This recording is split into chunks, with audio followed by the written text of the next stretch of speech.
টি আজকে সপ্তম পর্বে পদার্পণ করলো।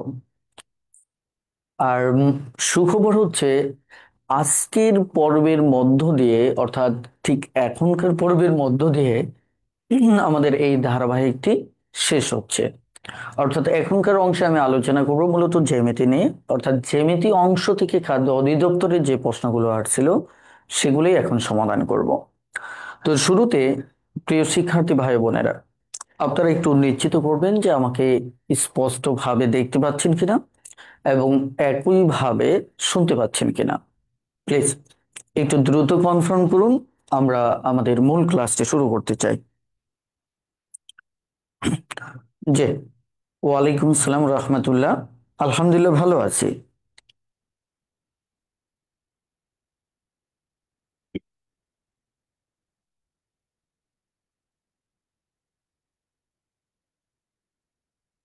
খাদ্য অধিদপ্তর নিয়োগ 6 দিনের সাজেশন কোর্সের ম্যারাথন ক্লাস আজকে 7 নাম্বার, এবং এটি হচ্ছে আমাদের সর্বশেষ ম্যারাথন ক্লাস। তাহলে চলুন আমরা আজকে প্রথম জ্যামিতিটা দেখি যে কোন জ্যামিতিটা আসছিল। প্রথমত একটু লক্ষ্য করুন, আমাদের এখানে যেটা বলা হয়েছে পরস্পর ছেদি দুটি সরলরেখা ছেদ বিন্দুতে যে 4টি কোণ উৎপন্ন করে তাদের ডিগ্রি পরিমাপের সমষ্টি কত। খুব গুরুত্বপূর্ণ। এখন আমি যদি আপনাদেরকে দুটো সরলরেখা পরস্পর ছেদ করিয়ে দেখাই তাহলে বিষয়টা আরো ক্লিয়ার হবে আপনাদের। হুম ধরেন এখানে এটা একটা সরলরেখা, এটা একটা সরলরেখা, এরা পরস্পরকে ছেদ করলো।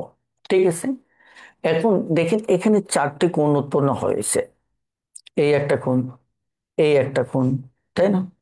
একইভাবে দেখেন এটাও একটা কোণ। ঠিক আছে, এটাও একটা কোণ। মজার ব্যাপার হচ্ছে আমাদের এই টোটাল 4টা কোণের সমষ্টি সব সময় 360 ডিগ্রি হবে। কত হবে? 360 ডিগ্রি হবে। এটা আপনি আপনার মতো করে প্রমাণ করতে পারেন।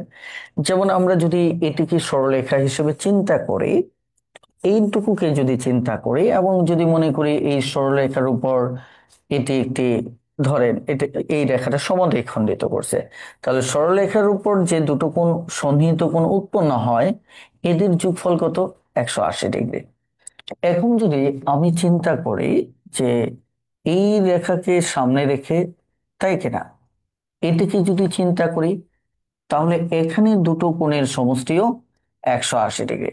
আলটিমেট আমরা যদি এই দুটো যোগ করি তাহলে 180, 180 ডিগ্রি মূলত হবে 360 ডিগ্রি। এটি হচ্ছে উত্তর।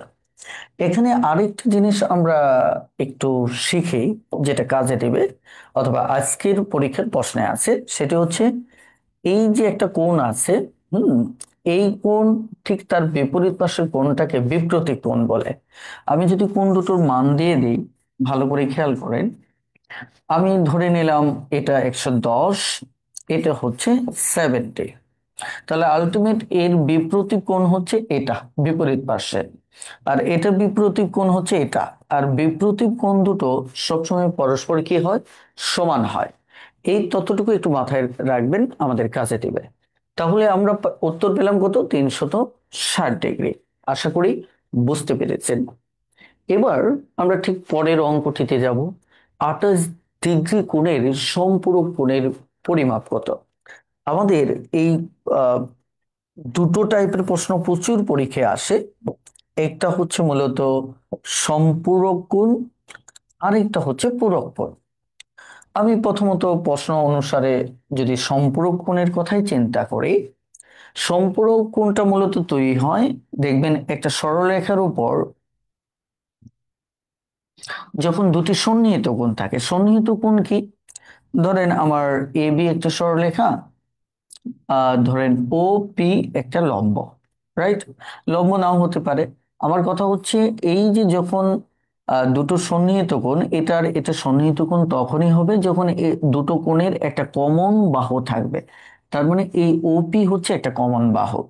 তো সরলরেখার উপর যখন কোনো কোণ উৎপন্ন হয় তখন আসলে টোটাল ভ্যালুটা দাঁড়ায় 180 ডিগ্রি। তো এখানে সম্পূরক কোণের হিসাবটা কি? যখন আমরা দুটো কোণ পরস্পরকে তুলনা করব, ওই দুটোর যোগফল আমার 180 ডিগ্রি হবে। অর্থাৎ তাহলে একটা জিনিস খেয়াল করে দেখেন, এটা যেহেতু লম্ব বরাবর এঁকেছি, তাহলে এটা হবে আমার একটা সমকোণ, এটা হচ্ছে একটা সমকোণ। কিন্তু আমাদের সম্পূরক কোণের হিসাবটা হচ্ছে যে যে কোণই হোক, ধরেন একটা কোণ এটাও থাকতে পারে, তাই কিনা? আমি আলাদাভাবে যদি দেখি, একটা সরলরেখার উপর একটা কোণ ধরেন এরকমও থাকতে পারে, অর্থাৎ এটা 120 হলো, এটা 60 হলো। তাহলে এই দুটো কোণের ভিতর আমি যদি এই কোণটাকে ধরি, যে এই কোণের সম্পূরক কোণ কত, মানে হচ্ছে আমার 60-এর সাথে আর কত যোগ করলে 180 হবে, তাহলে আমি বলবো এই 60 ডিগ্রি কোণের সম্পূরক কোণ হচ্ছে 120 ডিগ্রি। আবার যদি আমাকে প্রশ্নে বলা হয় 120 ডিগ্রি কোণের সম্পূরক কোণ কত, তাহলে বুঝবো 120কে 180 বানাতে আমার কত লাগবে, 60। তার মানে হচ্ছে তখন 120-এর সম্পূরক কোণ হচ্ছে 60 ডিগ্রি। তার মানে আসলে যখন দুটো কোণকে, এটা একটা তুলনামূলক চিন্তা, এটা প্রথমত মাথায় রাখবে, যখন দুটো কোণকে সম্পূরক কোণ হিসেবে চিন্তা করা হয় তখন একটার আরেকটাকে পূরণ করে, মানে যে যতই থাকুক টোটালটার যোগফল আমার 180 হতে হবে। এই অঙ্কটার এই এই জায়গায় পূরক কোণেরও একটা হিসাব আছে। এই ক্ষেত্রে সম্পূরক কোণের হিসাবটা হয় মূলত 180 ডিগ্রি। সম্পূরক কোণের হিসাবটা হয় 180 ডিগ্রির উপর, যে দুটো কোণের কে সমষ্টি 180 ডিগ্রি হতে হবে। আর একই সাথে, সরি, একই সাথে পূরক কোণের হিসাবটা হয় 90 ডিগ্রির উপর। কত ডিগ্রি, 90 ডিগ্রির উপর।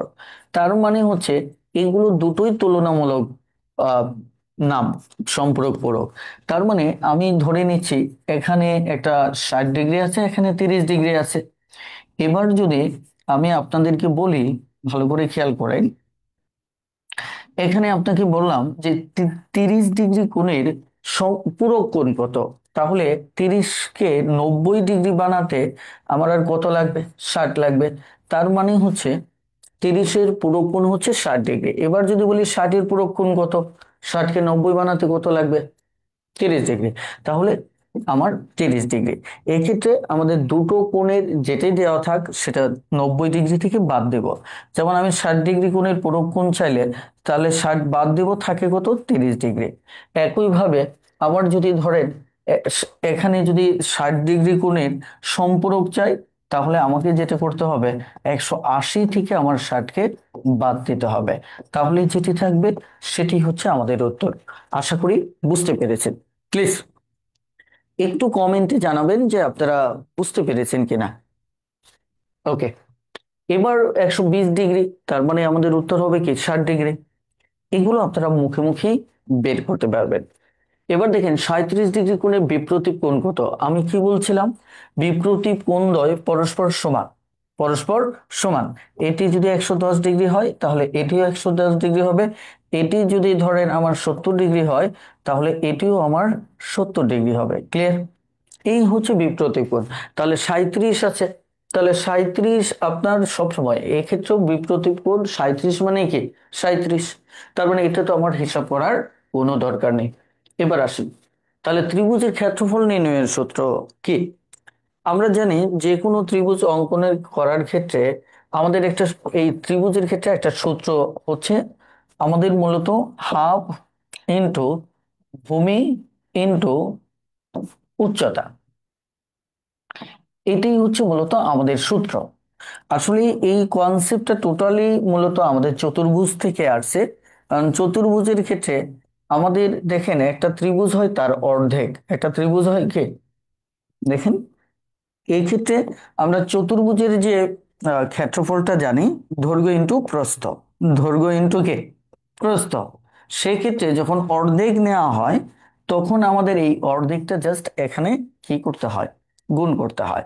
এখন বলতে পারেন এখানে ভূমি, এখানে উচ্চতা, কারণ ত্রিভুজের ক্ষেত্রে একটা হয়ে যায়, এর নিচেরটা হয়ে যায় ভূমি, উপরেরটা হয়ে যায় উচ্চতা। অর্থাৎ এটা হচ্ছে ভূমি, এটা হচ্ছে আমার উচ্চতা। আর চতুর্ভুজের ক্ষেত্রে একটা দৈর্ঘ্য আর একটা প্রস্থ। ক্লিয়ার? ওকে, এবার আসেন, ত্রিভুজে তিনটি বাহুকে যদি চক্রাকারে বর্ধিত করা হয়, তাহলে উৎপন্ন বহিস্থ কোণের সমষ্টি, মানে কোণ তিনটির যোগফল কত, কোণ তিনটির যোগফল কত? আমি আপনাদেরকে এই ব্যাপারে বলি, এটা এমন একটা মজার অঙ্ক যে ত্রিভুজের তিনটে বাহুকে চক্রাকারে বর্ধিত করলে আপনার উৎপন্ন বহিস্থ কোণটির যে যোগফল সেটা হবে আমার 360 ডিগ্রি। কত হবে? 360 ডিগ্রি। সেক্ষেত্রে চলুন আমরা একটু পুরো ব্যাপারটা একটু দেখার চেষ্টা করি। ধরেন এটি একটা, একটু আঁকা বাঁকা আঁকতে চেয়েছিলাম, আঁকা যাবে? তারপর তো সেম হয়ে গেল, তাই না? ওকে, সমস্যা নেই। আমি আমার মতো করেই আঁকতেছি, একটু সুন্দর হবে না, বাট ওকে।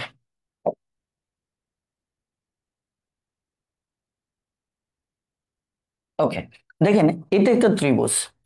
এখন ত্রিভুজের তিনটা বাহুকে আপনি বর্ধিত করবেন। আমি একটু এখানে প্রমাণের সাপেক্ষে একটু ভ্যালু দিয়ে দিই, কি বলেন?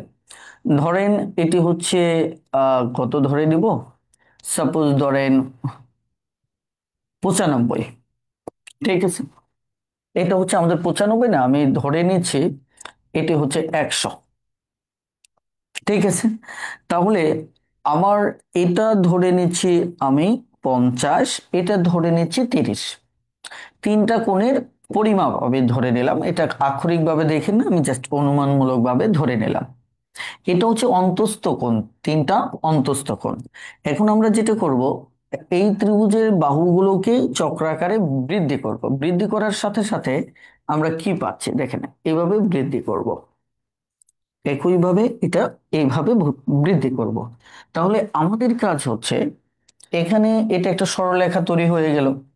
তাহলে এই সরলরেখার ভিতর এই, দেখেন একটা কোণ যদি, সন্নিহিত কোণ যদি 30 হয়, যেটা অন্তস্থ কোণ আর কি, তাহলে বাকি থাকে কত? 150। এবার যখন এটাকে আমরা একটা সরলরেখা চিন্তা করব, তখন এখানে 180-র ভিতর বাকি থাকে কত? আমাদের 80, রাইট? বাকি থাকে আমাদের 80। ওকে, আমরা যদি এটিকে চিন্তা করি, তাহলে আমার এখানে বাকি থাকে 130। তাহলে আমরা খুব সুন্দরভাবে এটাকে যোগ করব, 150, 130 এবং এখানে 80। তাহলে দেখেন শূন্য, এখানে 8, সরি, 8 8 16, 8 8 কি 16, এখানে 8 8 16, হাতের 1 3, এই হচ্ছে 360 ডিগ্রি। এই কারণে এইটা, এই প্রশ্নের উত্তর আসলে ডিরেক্টলি আপনি বলে ফেলবেন যে তিনটি বাহুকে চক্রাকারে বর্ধিত করলে উৎপন্ন বহিস্থ কোণগুলোর সমষ্টি 360 ডিগ্রি হবে। ক্লিয়ার? ওকে, এবার আমরা একটা প্রশ্ন দেখতে পাচ্ছি, একটি সমকোণী ত্রিভুজের লম্ব ভূমি অপেক্ষা 2 সেন্টিমিটার ছোট, কিন্তু অতিভুজ ভূমি অপেক্ষা 1 সেন্টিমিটার ছোট, বড়। অতিভুজের দৈর্ঘ্য কত? এই অঙ্কগুলো আপনি জাস্ট পিথাগোরিয়ান ত্রয়ী দিয়ে সমাধান না করে আপনি বলে দিতে পারবেন। এখানে অতিভুজ বলছে না, আমি আমাকে যদি বলেন তাহলে আমি ডিরেক্টলি উত্তর বলবো কত? 8, সরি 10। উত্তর কত? 10। এখানে যদি এই কথাটা এরকম বলতো, এই কথাটা যদি এরকম বলতো, তাহলে আমি উত্তর বলতাম কত? 5। খেয়াল করে দেখেন, এখানে 2 2 করে বলছে, আমি উত্তর বলছি কত? 10। আমার যদি 1 1 করে বলতো তাহলে উত্তর বলতাম 5। ঠিক এই প্যাটার্নের উপর প্রচুর প্রশ্ন আসে, কথা বুঝতে পারছেন? এই প্যাটার্নের উপর প্রচুর প্রশ্ন আসে, যেটা আমাদের একটু মাথায় রাখতে হবে। কথাটা ক্লিয়ার?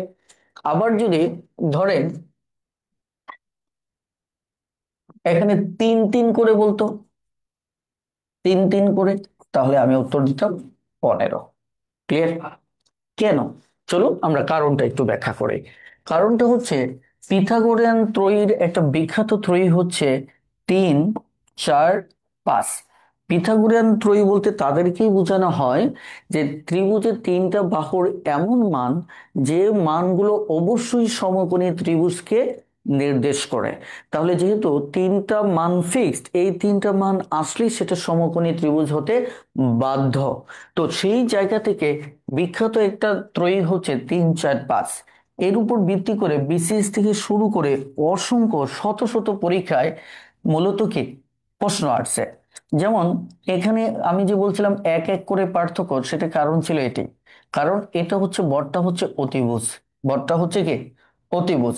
আপনি যদি একটা চত- সমকোণী ত্রিভুজ আঁকেন, এই সমকোণী ত্রিভুজের ক্ষেত্রে আমার আহ, এখানে অতিভুজটা হবে 5, আর বাকিগুলো আপনার মতো করে ধরে নেবেন। ক্লিয়ার? তার মানে হচ্ছে এটা নিশ্চিতভাবে আমাদের সমকোণী ত্রিভুজ। সো এখানে এক এক করে পার্থক্য ছিল। সো এই প্রশ্নটা যদি এক এক বলতো আমি কোনো জটিলতায় যেতাম না, কারণ ডিটেলস করতে গেলে কয়েক সেকেন্ড সময় লাগবে, সরি প্রায় 1 থেকে 2 মিনিট সময় লাগবে। আর এটার ঠিক পরের ধাপটা হচ্ছে তিন, দুই গুণ করে যদি নেই, এখানে 3 দুগুণে 6, 4 দুগুণে 8, 5 দুগুণে 10। এই ক্ষেত্রে দেখুন এদের পার্থক্য দাঁড়াচ্ছে 2 করে, তাই কি না? আমি আরেকটা প্যাটার্ন বলেছিলাম, যদি 3 গুণ নেই, ঠিক আছে, তাহলে এখানে হবে 12, এখানে হবে আমার কত, 15। তাহলে দেখেন এদের পার্থক্য এবার গিয়ে দাঁড়াচ্ছে কত করে, 3 করে। তার মানে এর উপর ভিত্তি করে প্রত্যেকটাই পরীক্ষায় প্রশ্ন আসছে। শুধু তাই নয়, আপনি দেখবেন বিসিএস এর একটা প্রশ্ন আসছিল 30, 40, ওই যে একটা ডেক, ডেক থেকে নৌকা বাঁধার হিসেবে 50, কথা বুঝতে পারছেন? সেটার এই অঙ্কটা এই পিথাগোরিয়ান ত্রয়ী থেকে আসছিল, জাস্ট এই ত্রয়ীটা থেকে আসছিল। এটিকে যদি আপনি 10 গুণ করে করেন তাহলে একটা 30 হবে, আরেকটা হবে 40, আরেকটি হবে 50।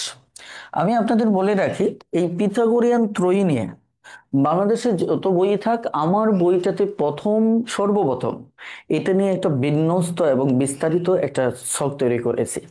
আপনারা হয়তো ম্যাথটিউটর বইটা সবাই চর্চা করেন না, কারণ বইটা নিয়ে আমি বাজারে আসলেও আপনাদের সাথে এই বইটা প্রচার প্রচারণে আমি খুব একটা কাজ করিনি, আমার কোনো বই নিয়েই করা হয় না, কারণ আমি গবেষণা করতে পছন্দ করি, ওই লেখালেখিতে সবসময় ব্যস্ত থাকে।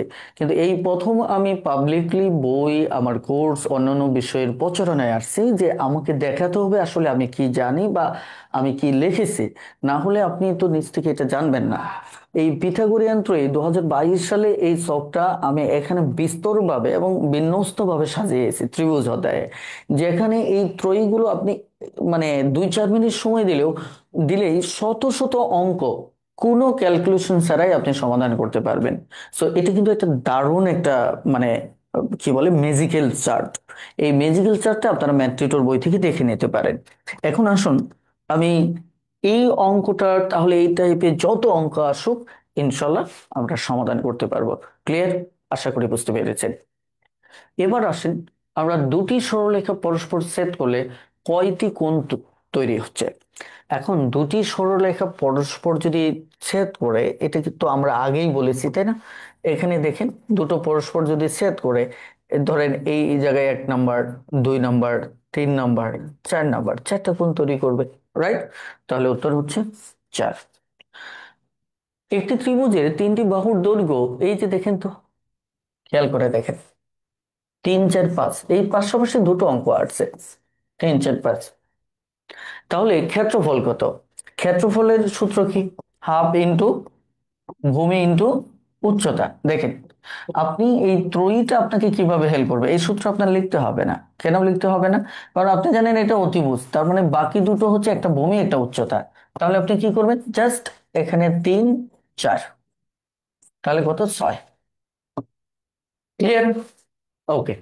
আর এটা যদি না জানতেন, এই অঙ্কটা আপনার কি করতে হতো, একদম 3টা বাহু থাকলে যে আমাদের ক্ষেত্রফল বের করার সূত্র, ওটা অ্যাপ্লাই করতে হতো। সেটা প্রায় আপনার আহ, অনেক এক্সপার্ট হলে 30-40 সেকেন্ড লাগবে, আর অনেক এক্সপার্ট না হলে প্রায় 1.5 মিনিট সময় লাগবে, 2 মিনিটও লাগতে পারে কারো ক্ষেত্রে।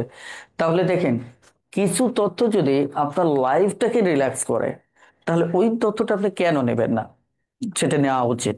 দেখুন, এবার আমরা পরবর্তী অঙ্কটাতে যাই। সমকোণী ত্রিভুজের অতিভুজ সংলগ্ন কোণ দুটির প্রত্যেকটি কি কোণ? এটা আপনারা প্রত্যেকেই জানেন, যে একটা সমকোণের ক্ষেত্রে আহ একটা জিনিস সবসময় মনে রাখবেন, যে এই সমকোণে চলে যায় 90 ডিগ্রি। আমার 3টা কোণের সমষ্টি হচ্ছে 180 ডিগ্রি। তাহলে 90 যদি চলে যায় একটাতে, আর বাকি দুটো কোণ মিলে থাকে 90 ডিগ্রি। আর আমরা জানি সূক্ষ্ম কোণ কাকে বলে। সূক্ষ্ম কোণ হচ্ছে যখন আমার কোনো কোণ এই 90 ডিগ্রির চাইতে ছোট হয়।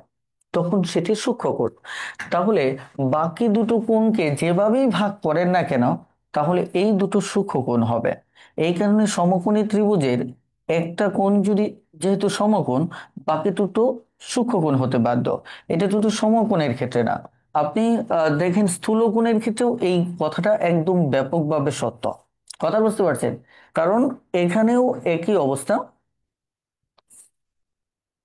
একটা কোণ স্থূলকোণ থাকলো, স্থূলকোণ কি, যেটা আমাদের কে 100 কোণের চাইতে বড় থাকবে।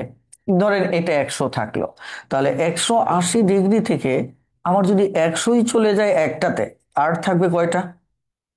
দুটো মিলে 80 ডিগ্রি। নিশ্চিতভাবেই এটা কি সূক্ষ্মকোণ হবে। আরেকটা বিষয় মনে রাখবেন, একটা ত্রিভুজে যদি প্রশ্ন এভাবে করে যে একটা ত্রিভুজে যদি একটা দিক, একটা কোণ সমকোণ হয়, তাহলে বাকি কোণ দুটো কি হবে? উত্তর সূক্ষ্মকোণ। একটা ত্রিভুজে কয়টা সমকোণ থাকতে পারে? একটা। প্রশ্ন হতে পারে একটা কোণ যদি স্থূলকোণ হয়, তাহলে বাকি দুটো কোণ কি হবে? সূক্ষ্মকোণ। আপনার প্রশ্ন থাকতে পারে যে একটা ত্রিভুজে কয়টা স্থূলকোণ থাকতে পারে? একটা। এইভাবে এই বেসিক গুলো ব্যবহার করে করে আপনারা জ্যামিতির যে মানে একদম ডেপথ লেভেলটাতে নিজের জায়গা তৈরি করে নেবেন। আমরা এবার পরের প্রশ্নটা দেখব। সামান্তরিকের কর্ণদ্বয় পরস্পর সমান হলে সামান্তরিকটি কি হবে? আমি প্রশ্নটার দিকে আপনাদের দৃষ্টি আকর্ষণ করতেছি। প্রশ্নটিতে বলা হচ্ছে সামান্তরিকের কর্ণদ্বয় পরস্পর সমান হলে সামান্তরিকটি কি হবে? ট্রাপিজিয়াম, আয়তক্ষেত্র, বর্গক্ষেত্র, রম্বস। খুবই ইন্টারেস্টিং এবং থটফুল একটা জ্যামিতি। এটা অনেকেই ভুল করে এবং অনেকে উত্তর করে ঠিক আছে, কিন্তু না বোঝে। প্রথমত এখানে দুটো আইডিয়া সম্পর্কে আমাদের একটু ক্লিয়ার হতে হবে। নাম্বার ওয়ান, যে আইডিয়াটা, সেটা হচ্ছে সামান্তরিক জিনিসটা কি। দেখেন, তারপর আমাদের কর্ণ কি সেটা চিনতে হবে। আর এই যে কর্ণ পরস্পর সমান হয় কোন কোন সামান্তরিকে, আপনারা কিন্তু নর্মালি সামান্তরিক বলতে কি বোঝেন বলেন তো? আপনারা নর্মালি সামান্তরিক বলতে এরকম কিছু একটা চেহারার বোঝেন, তাই না? যেটার ক্ষেত্রে আমাদের বিপরীত বাহুদ্বয় পরস্পর সমান, তাই কিনা? এটি তো। তো বিপরীত বাহুদ্বয় পরস্পর সমান, এটার উপর ভিত্তি করে সামান্তরিক শুধু এ থাকে না, আমাদের সামান্তরিক একই সাথে আমাদের এটাকেও আমরা কি সামান্তরিক হিসেবে চিনি। কেন? এরও বিপরীত বাহুদ্বয় পরস্পর সমান এবং সমান্তরাল। পরস্পর বাহু কে দেখেন সমান এবং সমান্তরাল। একই সাথে আমরা এই যে বর্গক্ষেত্র, একেও সামান্তরিক হিসেবে চিনি, কারণ এরও বিপরীত বাহু সমান ও সমান্তরাল। তাহলে একই সাথে আমি যদি বলি একে, এটা রম্বস, কিন্তু এটাও আমাদের এক ধরনের সামান্তরিক। আমার আঁকার ক্ষেত্রে একটু সূক্ষ্ম পার্থক্য হলে অন্যভাবে নেবেন না। তাহলে এই চারটা চতুর্ভুজে একটা শর্তকে প্রমাণ করে, সেটা কি? এদের বিপরীত বাহু সমান এবং সমান্তরাল। সো আপনি যাকে সামান্তরিক হিসেবে চিনেন, ও হচ্ছে জাত সামান্তরিক। কিন্তু আপনি যাকে আয়তক্ষেত্র হিসেবে চিনেন, সেও এক ধরনের সামান্তরিক। আপনি যাকে বর্গক্ষেত্র হিসেবে চিনেন, সেও এক ধরনের সামান্তরিক। রম্বসও এক ধরনের সামান্তরিক। এখন দ্বিতীয় প্রশ্নটা হচ্ছে, সামান্তরিকের কর্ণদ্বয় পরস্পর সমান হলে সামান্তরিকটি কি হবে? তার মানে কি আয়তক্ষেত্র হবে, বর্গক্ষেত্র, না রম্বস? প্রথমত লক্ষ্য করে দেখুন, আমাদের এই যে সামান্তরিক, এই সামান্তরিকের ক্ষেত্রে এই সামান্তরিকের ক্ষেত্রে আমাদের সাধারণভাবে দেখেন এটাকে কর্ণ বলা হয়। এটাকে কি বলা হয়? কর্ণ বলা হয়। তার মানে আমরা যদি চারটারই কর্ণ আঁকি, তাহলে দেখেন আমাদের এটার কর্ণ দুটো অসমান, কিন্তু এই চতুর্ভুজের সামান্তরিক যেটা, এটা কর্ণ দুটো কি সমান। এবার দেখেন একই সাথে আবার এই বর্গক্ষেত্র হিসেবে যাকে চিনি, কথা বুঝতে পারছেন, সেটাও কে আমাদের কর্ণ দুটো কি সমান, রাইট? কর্ণ দুটো কি আমাদের সমান। ওকে, এর কর্ণ দুটো সমান। জাস্ট এই রম্বসের কর্ণ দুটো সমান না। তাহলে রম্বসের কর্ণ দুটো সমান না, আমাদের এটাও কর্ণ দুটো সমান না, এটাও কর্ণ দুটো সমান না। তাহলে আমরা অন্তত দুটো অপশন বাদ দিতে পারতেছি, সরাসরি সামান্তরিক যেটা, তারপর একই সাথে আমরা বাদ দিতে পারতেছি রম্বসকে। এখন প্রশ্ন থেকে গেল আয়তক্ষেত্র এবং বর্গক্ষেত্র, এই দুটোর মাঝে তাহলে উত্তর কোনটা হবে? কারণ দুটোই তো কর্ণ দুটো সমান, এইটাকে প্রমাণ করেছে। হ্যাঁ, আমি যদি বলি যে এখানে উত্তর করতে হবে আয়তক্ষেত্র, আপনার মানসে প্রশ্ন তৈরি হবে কেন বর্গক্ষেত্র নয়। প্রথমত, বর্গক্ষেত্রের কর্ণ দুটো শুধু সমানই থাকে না, একটা কর্ণ আরেকটার উপর সমকোণে দ্বিখণ্ডিত করে। প্রথমত হচ্ছে কর্ণ দ্বয় সমান, দ্বিতীয়ত হচ্ছে এটা একটি আরেকটির উপর লম্বভাবে, খেয়াল করে দেখেন, একটির আরেকটির উপর লম্বভাবে এবং 90 ডিগ্রিতে, 90 ডিগ্রিতে মানে সমকোণে সমদ্বিখণ্ডিত করে। ওকে, সমদ্বিখণ্ডিত করে। এখন আমাদের এই যে কর্ণের ব্যাপারে দেখেন, এই যে আয়তক্ষেত্র রয়েছে, এখানে তথ্য দেওয়া আছে শুধু একটা, তথ্য দেওয়া আছে কর্ণ দুটো সমান হবে, কিন্তু কর্ণের যে আরো অতিরিক্ত মানে ব্যবহার যেটা আমরা বর্গক্ষেত্রে প্রায়, সেটার কিন্তু তথ্য এখানে উল্লেখ করা নেই।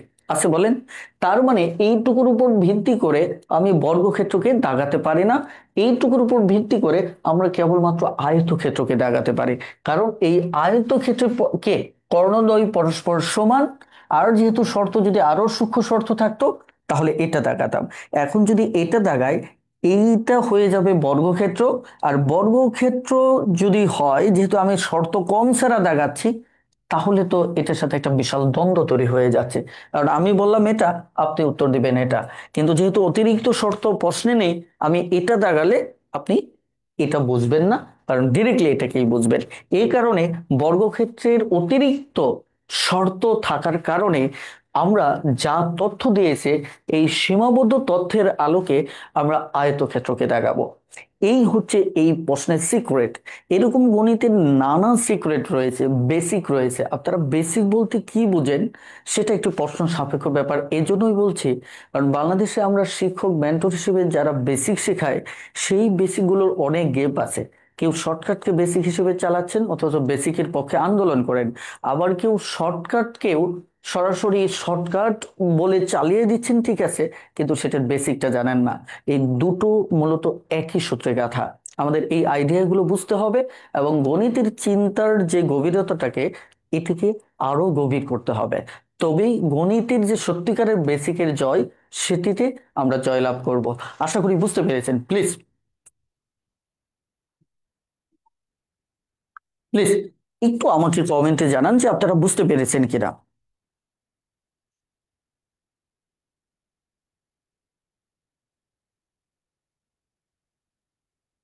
ওকে, ঠিক আছে। এবার চলুন আমরা একটু পরবর্তী অঙ্কে যাই। আমরা এখন মূলত পরিমিতির কিছু অঙ্ক করব। খুবই আহ, আমি একটু বলে রাখি, খাদ্য অধিদপ্তরের পরীক্ষাগুলোতে বীজগণিতের একটু একটু কঠিন আসলেও জ্যামিতি একদম সিম্পল জ্যামিতি থেকে আসছে, এবং দেখবেন জ্যামিতি গুলো হাতে গোনা কয়েকটা জায়গা থেকেই আসছে। কথাটা বুঝতে পারছেন? তো সব মিলিয়ে জ্যামিতির অংশ, এবং যদি পূর্বের নিয়ম ফলো করে, আমি জানি না যে আসলে প্রশ্ন কোথা থেকে করবে, কারণ অনেক সময় বিভিন্ন প্রতিষ্ঠান ইউটার্ন করে, মানে হয়তো ধারাবাহিকতা ভেঙে আবার মাঝে মধ্যে বের হয়ে যায়। তো মাঝে মধ্যে বের হয়ে যাওয়াটা আসলে এটা ওই আপনি প্রেডিক্ট করতে পারবেন না। কথা বুঝতে পারেন? সো প্রস্তুতিটা পূর্ণাঙ্গ থাকলে এইগুলো আসলে কোনটা খাদ্য, কোনটা প্রাইমারি, কোনটা নিবন্ধন, এইসব নিয়ে আসলে জটিলতা তৈরি হয় না। আমাদের সমস্যাটা হয় যে সারা অঙ্গে ব্যথা, ওষুধ দিব কোথায়, মানে এত সমস্যা।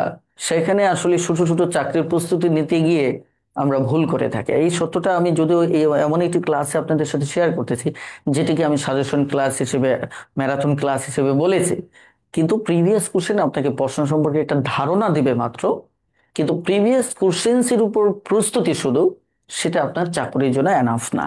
এই যে তিক্ত সত্যটা, আপনাদের মানতে হবে। প্রথমত হচ্ছে পরীক্ষা দেন, আগামীকালকে পরীক্ষা আছে।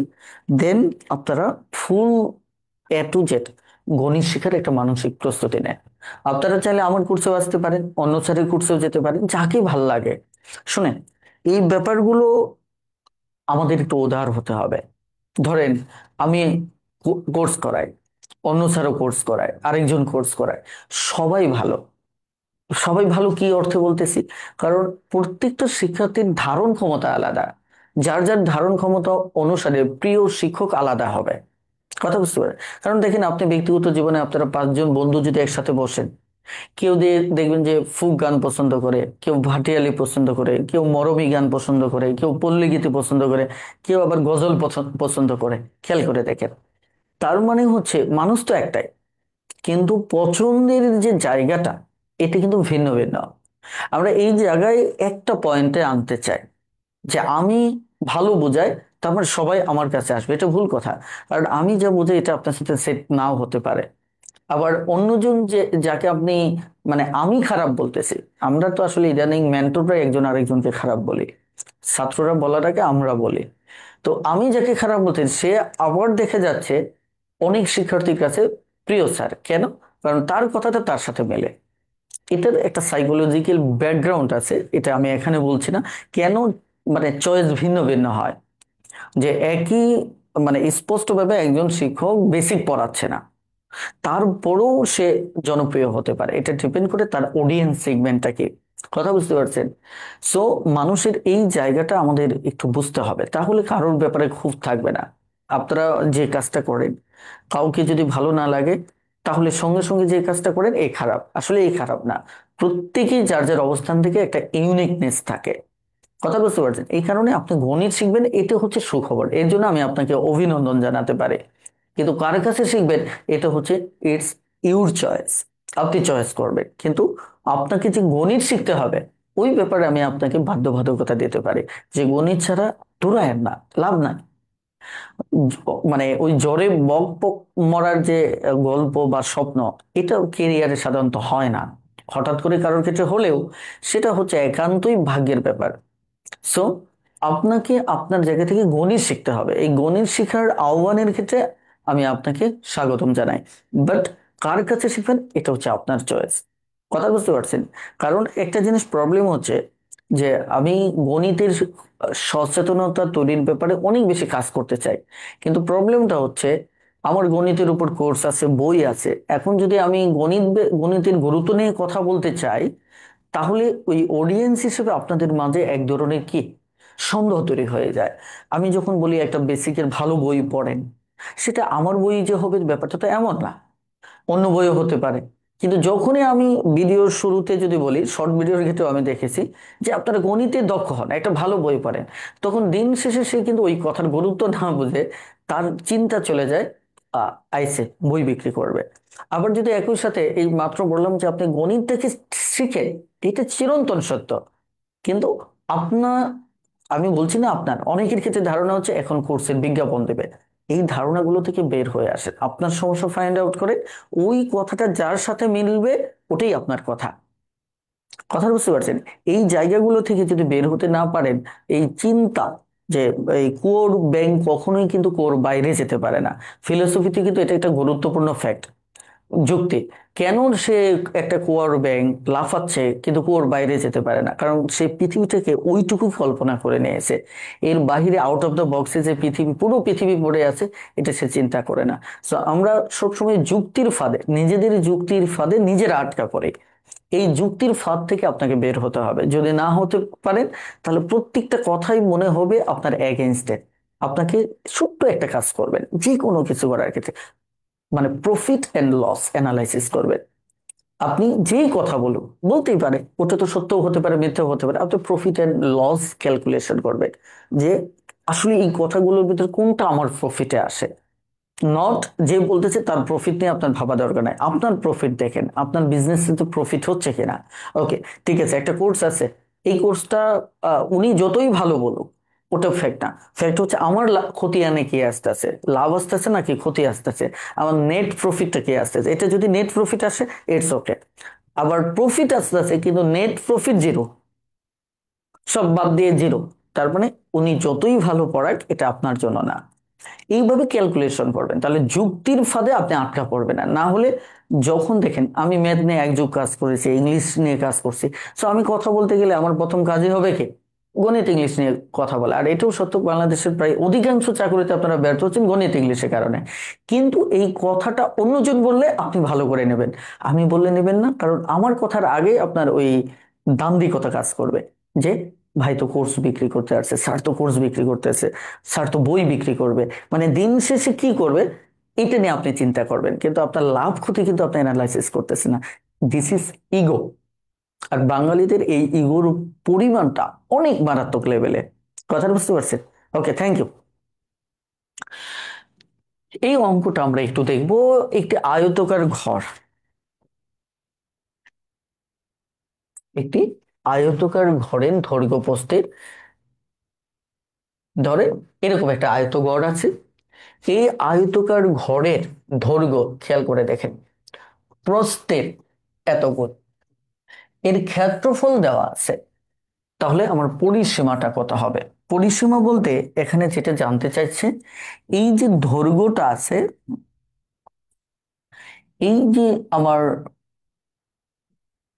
প্রস্থ আছে, এই দুটো যোগ করে এটা যেহেতু দ্বিগুণ, এটাও যেহেতু দুইবার আছে, সো আমি পরিসীমা বের করার অর্থ হচ্ছে এখানে আমার এই কাজটা করতে হবে, পরিসীমা বের করতে হবে। তার মানে আমার দৈর্ঘ্য জানতে হবে প্লাস প্রস্থ জানতে হবে, এই দুটোকে আবার দ্বিগুণ করলে আমরা চারটায় পেয়ে যাব। ক্লিয়ার? এটাই হচ্ছে এই অঙ্কের মোটিভ, অর্থাৎ এটা চাচ্ছে। তাহলে আপনি কি করবেন, এখন দৈর্ঘ্য লাগবে, প্রস্থ লাগবে, ক্ষেত্রফল দেওয়া আছে। এখন প্রশ্নে যখনই কোনো পরিমাণ দেওয়া থাকে, আমরা যখন কোনো কিছু ধরে নিব তখন পুরো গণিতটাকে ওই পরিমাণে দেখে চালিত করব। ক্ষেত্রফল আছে, তারপরে আমরা দৈর্ঘ্য প্রস্থ ধরে নিয়ে আমরা ওটিকে আগে ক্ষেত্রফল বানাবো। তাহলে তাই যদি সত্য হয়, দেখেন তো এখানে কিভাবে ধরবেন। এখানে দৈর্ঘ্যের ব্যাপারে স্পষ্ট করে বলা হচ্ছে এটা প্রস্থ যা হবে সেটার 2/3 ভাগ। তো এই ক্ষেত্রে আমি একটা ট্রিক্স বলি, যখন আপনার এই টাইপের অঙ্কে ভগ্নাংশ দেয়া থাকবে, যখন এখানে এর যার সাথে থাকবে ও হবে হর, ও হবে হর, ভালো করে মনে রাখবেন এখানে র র মিল আছে। আর প্রথমটা যে থাকবে ও হবে লব। ব্যস্ত হয়ে গেলাম। তাহলে আমার এখানে প্রস্থ গিয়ে হচ্ছে 2x, এক্স ধরবো, না হলে তো অজানা সংখ্যাটা বের হবে না। তাহলে দৈর্ঘ্য হচ্ছে 3x। এখন আমার এখানে একটা ক্ষেত্রফল লাগবে। কেন ক্ষেত্রফল লাগবে? কারণ অঙ্কে শুধু ক্ষেত্রফলেরই একটা ভ্যালু দেওয়া আছে, আর কোনো ভ্যালু নাই। তাহলে এটি ক্ষেত্রফল হবে কিভাবে? দৈর্ঘ্য ইনটু প্রস্থ যদি আমরা গুণ করি তাহলে সেটি ক্ষেত্রফল হবে, তাই কিনা? তো এই যে ক্ষেত্রফল আমার আস্তে আস্তে কত, ক্ষেত্রফল আস্তে আস্তে বলতো 6x²। এবার এই ক্ষেত্রফল আর প্রশ্নে প্রদত্ত ক্ষেত্রফল একই কথা। এই কারণে আমরা এবার যে কাজটা করব, এই প্রশ্ন মতে যে কাজটা করি এই কাজটা এখানে করে ফেলতে পারি। 6x², এটা এখানে এনেও গুণ করতে পারতেন। আর হচ্ছে কত, 384। তাহলে x², ও পাশে 6 দিয়ে ভাগ করলে 6×6 = 36, 2×4 = 24, 4×6 = 24। তাহলে যদি x এর ভ্যালুটা নিয়ে আসেন তাহলে 64, তাহলে হচ্ছে 8। এখন আমার লাগবে পরিসীমা, তাই না? ওকে, তাহলে এখানে দৈর্ঘ্য কত আসছে আমার, 3x, রাইট? প্রস্থ চলে আসছে 2x। তাহলে এখানে 5, 5 দুগুণে 10, এটা হচ্ছে আমার পরিসীমা। তাহলে x এর মানটা আমি দুইবার এখানে না বসে এখানে এক করে বসাচ্ছি, তাহলে কত, 8। তাহলে এই যে 80 মিটার হচ্ছে আমার পরিসীমা, এটি হচ্ছে আমার উত্তর। এখন সমাধান করতে গিয়ে আপনার মনে হতে পারে অনেক বড় হয়ে গেল, আসলে অনেক বড় হয়নি, খুবই সিম্পল। কারণ আপনি যখন একটু এক্সপার্ট হবেন তখন অনেকগুলো অঙ্ক এখানেই করে ফেলতে পারবেন। কিভাবে আমি একটু আপনাকে বলি। দেখেন আমি অঙ্কটা জানি পরিসীমা বের করতে হবে, তার মানে আমার দৈর্ঘ্য আর প্রস্থ লাগবে, এইটুকুই আমার কাজ। তাহলে এখানে প্রস্থ হচ্ছে 2x, এটা হচ্ছে 3x, তাহলে 3×2 = 6, 6x², তারপরে 6 দিয়ে ভাগ করব, ডিরেক্টলি এই কাজটা আমি এখানে করব, 6 দিয়ে ভাগ, তাহলে ওটা আমার x² আসতে আছে। তাহলে ওখান থেকে আমি x = 8 বের করলাম। এবার হচ্ছে এখানে কত, পরিসীমা বের করতে গেলে 3×2 = 5, 5 এর দ্বিগুণ কত, 10। তার মানে এটা জাস্ট এর সাথে আমি 10 গুণ করে দিব। এটা আপনি যদি বুঝতে পারেন না, মাত্র 4 থেকে 5 সেকেন্ডের একটি মামলা। ক্লিয়ার? আশা করি বুঝতে পেরেছেন। ওকে প্রিয় শিক্ষার্থী ভাই ও বোনেরা, আজকে আপনাদের পর্বটা শেষ হচ্ছে। এই বিগত চলতি সপ্তাহটা আমি বেশ এনজয় করেছি, কারণ বেশ লম্বা ক্লাস নিয়েছি। এটা আমার জন্য আহ, সৌভাগ্যের ছিল। কারণ হচ্ছে অন্তত আপনাদের পাশে হয়তো ব্যাপকভাবে দাঁড়াতে পারেনি, একটু সীমিত পর্যায়ে হলেও আপনাদের গণিত শিক্ষার সারথি হতে পেরেছে। আজকে আমাদের পর্বটা শেষ হবে। আবার আগামী সপ্তাহ থেকে আমার যে চলমান পর্বগুলোতে আপনাদের সাথে দেখা হবে, এবং আমি সেই পর্বগুলোতেও আপনাদেরকে আমন্ত্রণ জানাচ্ছি, যাতে আরেকটু আপনাদের সাফল্যের ভাগিদার হতে পারি, অন্তত আরো কিছু ম্যাথ আপনাদেরকে শেখাতে পারি। একইভাবে আমাদের খুব দ্রুতই ইংলিশ টিউটর পেজ থেকে আমাদের ইংরেজি লেসন আসা শুরু করবে। সব মিলিয়ে ইনশাল্লাহ আপনাদেরকে যতটুকু পারি আমি হেল্প করার চেষ্টা করব। তবে বরাবরের মতো আপনাদের কেরিয়ার তৈরির ক্ষেত্রে, প্রগ্রেসের ক্ষেত্রে আমাদের পেজগুলোতে যুক্ত থাকতে পারেন। আমার মনে হয় যে কিছুটা হলেও আপনার কেরিয়ারে ভ্যালু অ্যাড করবে ইনশাল্লাহ। চলেন এবার আসেন আমরা পরের অঙ্কটা দেখব। যে চতুর্ভুজের কর্ণদ্বয় পরস্পরকে সমকোণে সমদ্বিখণ্ডিত করে তাকে কি বলে? এখন দেখেন তো, সমকোণের সমদ্বিখণ্ডিত করে আমরা দুটোকে জানি। একটি হচ্ছে রম্বস, আর একটি হচ্ছে কি বর্গক্ষেত্র। তো এখানে একটা দেওয়া আছে। ক্লিয়ার? সো উত্তর হবে খ। এবার আসেন একটি আয়তকার ক্ষেত্রে দৈর্ঘ্য বিস্তারের 3 গুণ। এইটাকেও ঠিক একইভাবে ধরে নেবেন। একটি আয়তক্ষেত্র আছে, এর দৈর্ঘ্যের কথা বলছে, বিস্তার যা হবে তার 3 গুণ। খেয়াল করেন। এরপর বলা হচ্ছে দৈর্ঘ্য 48 মিটার হলে পরিসীমাটা কত হবে? দেখেন, মজার ব্যাপার হচ্ছে এখানে দৈর্ঘ্যটা দেওয়া আছে। দৈর্ঘ্যটা দেওয়া আছে, এই কারণে এই দৈর্ঘ্য থেকে আপনি চাইলে প্রস্থটা বের করতে পারেন। কিভাবে আমি সেটাই বলছি, পরিসীমা তো বুঝতেই পারছেন। ওকে, আমরা আগে দেখি এই দৈর্ঘ্যটা বিস্তারে 3 গুণ। যদি আমার বর্গক্ষেত্রটা মানে দৈর্ঘ্যটা না থাকতো তাহলে কিন্তু আমরা এইভাবে কাজটা করতাম। দেখেন, তাহলে সেক্ষেত্রে আমরা এই কাজটা করতাম। দৈর্ঘ্য এবং প্রস্থের ক্ষেত্রে ঠিক এই কাজটা করতাম, যে বিস্তার, বিস্তারটাই হচ্ছে প্রস্থ, বিস্তারের 3 গুণ। মানে বিস্তার যদি এক্স হতো, আমার দৈর্ঘ্যটা হতো 3x, রাইট? এটা আমরা এইভাবে ধরে এটাকে ক্ষেত্রফল দিতাম। আর এখানে একটা ক্ষেত্রফল আমার থাকতো, কারণ এখানে এটা ধরার পর ক্ষেত্রফল না থাকলে তো হবে না। কিন্তু এখানে এই দৈর্ঘ্যটা রয়েছে। কেউ যদি মুখোমুখি না বের করতে পারেন, তাহলে এই দৈর্ঘ্য নিয়ে এক্স এর মান বের করে প্রস্থটা বের করতে পারে। কারণ এখানে 3x আছে, 3x হচ্ছে 48। মানে অঙ্কে যে পরিমাণ থাকবে সেদিকে আমরা আগাবো। তাহলে এখানে কত হচ্ছে? 3 × 3 = 3 × 6 = 18। তাহলে এটি হচ্ছে মূলত আমাদের প্রস্থ। অথচ এটি কিন্তু আপনি ডিরেক্টলি এখানে বের করতে পারতেন। যেমন এখানে কত আছে? 48। আপনি কিন্তু এটাকে 3 দিয়ে ভাগ করে সরাসরি এখানে 16 বের করতে পারতেন। ওকে, না হলে আপনি ম্যানুয়ালি বের করবেন, কোনো প্রবলেম নাই। তাহলে সুতরাং আমাদের পরিসীমাটা কত হবে? আমাদের পরিসীমা হবে মূলত 2 আর এই দুটোর যোগফল, 48 + 16। তাহলে এখানে 8 × 14 = 4, তাই কিনা? হাতের 1 2 6 64। তাহলে এই 64 মিটার হচ্ছে মূলত আমার উত্তর। ক্লিয়ার? আশা করি বুঝতে পেরেছেন।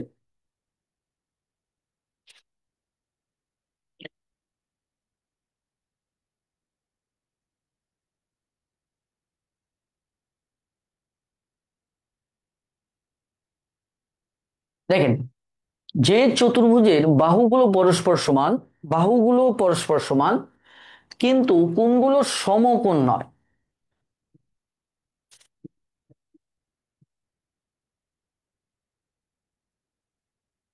ওকে, তাহলে দেখেন, আমাদের এখানে প্রথমত হচ্ছে সামান্তরিক হবে না, ট্রাপিজিয়ামও হচ্ছে না, তাই কিনা? এখন আয়তক্ষেত্রে দেখেন, আমার রম্বসের ক্ষেত্রে কোণগুলো সমান, কিন্তু কোণগুলো সমকোণ না। কোণগুলো কি আমার সমকোণ না। ধরেন আয়তক্ষেত্রের ক্ষেত্রে আমরা যদি খেয়াল করে দেখি, এটা যদি কাটা কাটা করি, মানে পণ্য যদি নেই, তাহলে দেখবেন এখানে কোণগুলো ও সরি সরি সরি, আমি একটু অন্যভাবে করছি। এটা কর্ণের কথা তো বলে নাই, আমাদের কোণ বলছে, তাহলে কোণ তো এটা কিন্তু এটা বাহুগুলোকে সমান না, এই কারণে আয়তক্ষেত্র হবে না, রম্বস হবে। দেখেন আমি কর্ণ নিয়ে ভাবতেছিলাম, এই কারণে পিছনে প্রশ্নটা বেক করছে, কিন্তু এখানে কোণগুলো বলছে, সরি, কোণগুলো সমকোণ না। এখন কোণগুলো সমকোণ না সামুদ্রিক ট্রাপিজিয়ামের, কিন্তু রম্বস এবং আয়তক্ষেত্রের ক্ষেত্রে যদি খেয়াল করে দেখেন যে এখানে আমাদের রম্বসের ক্ষেত্রে কোণগুলো কি সমকোণ না। এই যে দেখেন, এটা দেখেন তো কোণ, এটা হচ্ছে কে স্থূলকোণ, এটা হচ্ছে সূক্ষ্মকোণ, এটাও সূক্ষ্মকোণ। দেখেন স্থূলকোণ, এটা সূক্ষ্মকোণ, তার মানে উত্তর হবে কি আমাদের রম্বস। আশা করি বুঝতে পেরেছেন। এবার আসেন আমরা পরের অঙ্কটাতে যাই। এখানে 16 নম্বর অঙ্ক। একটি আয়তকার মেজের দৈর্ঘ্য তার প্রস্থের 3 গুণ, যদি মেঝেটি পাকা করতে প্রতি বর্গমিটার 3 টাকা হিসেবে 324 টাকা খরচ হয়। খেয়াল করেন, 324 টাকা যদি প্রতি বর্গমিটার, এটা গুরুত্বপূর্ণ কথা, 3 টাকা হিসেবে যদি 324 টাকা খরচ হয়, তবে মেঝের দৈর্ঘ্য কত?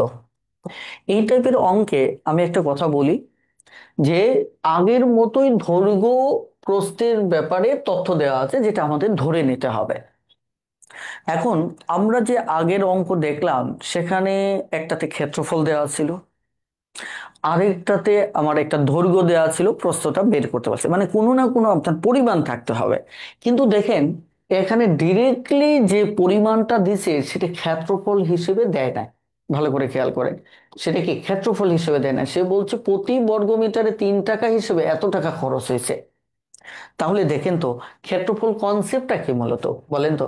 ক্ষেত্রফল কনসেপ্টটা হচ্ছে এই যে মাঝখানের জায়গাটা, তাই কিনা, মাঝখানে জায়গাটা, এটা হচ্ছে ক্ষেত্রফল। এখন আমি এটাকে যদি টাইলস দিয়ে বা কোনো কিছু দিয়ে যদি এটা ভরাট করতে চাই, যেমন এখানে পাকা করার ক্ষেত্রে যদি ভরাট করতে চাই, তাহলে তো আমার একটা খরচ হিসাব করতে হবে। এখানে বলছে এই যে প্রতি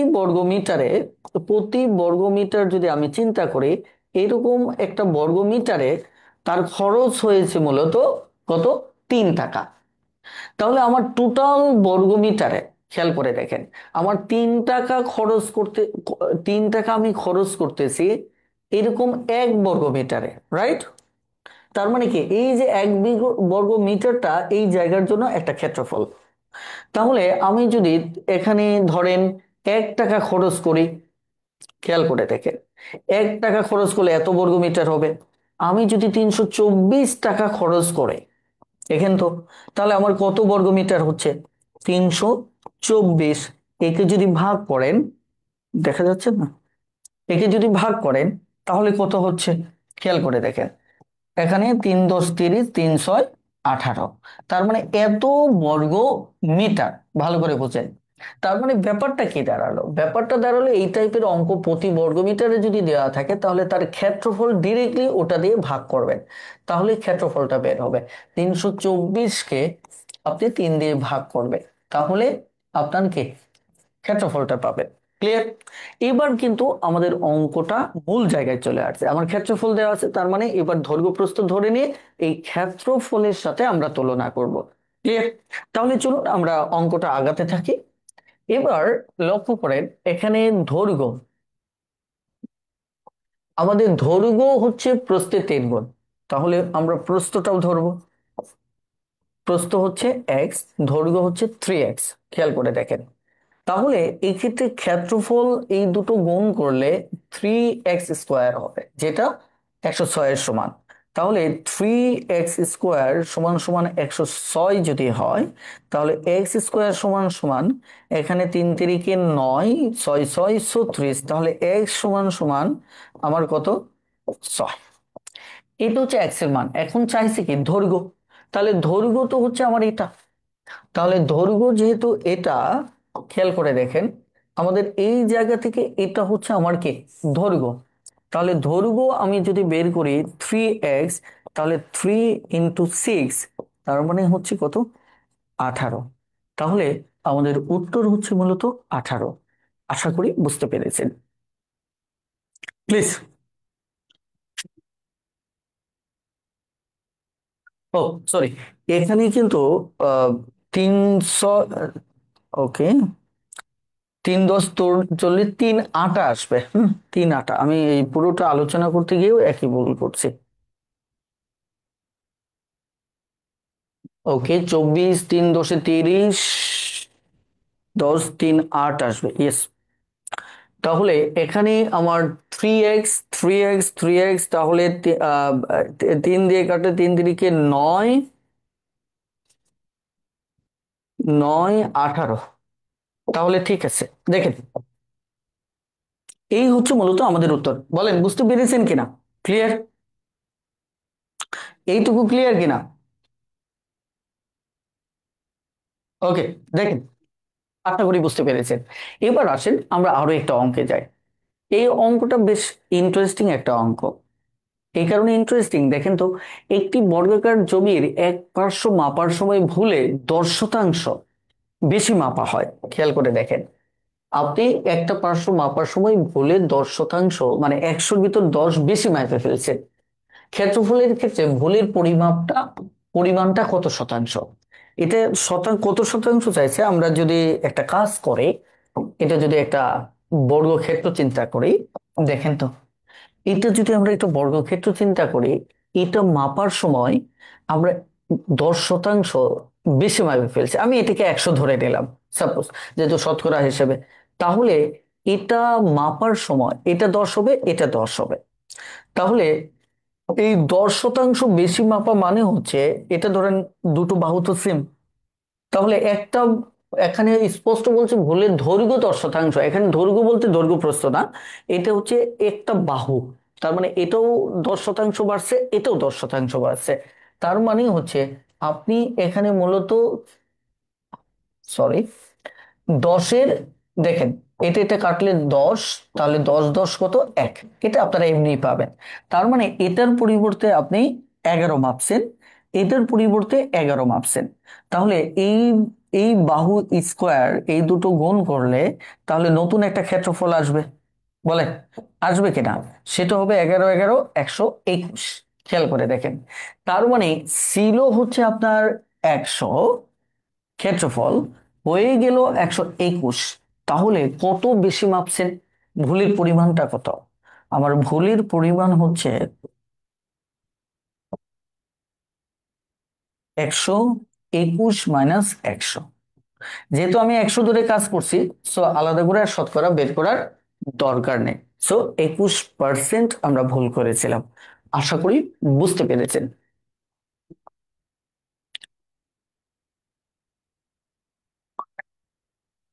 এই অঙ্কটার শর্তটা একটু খেয়াল করেন তো।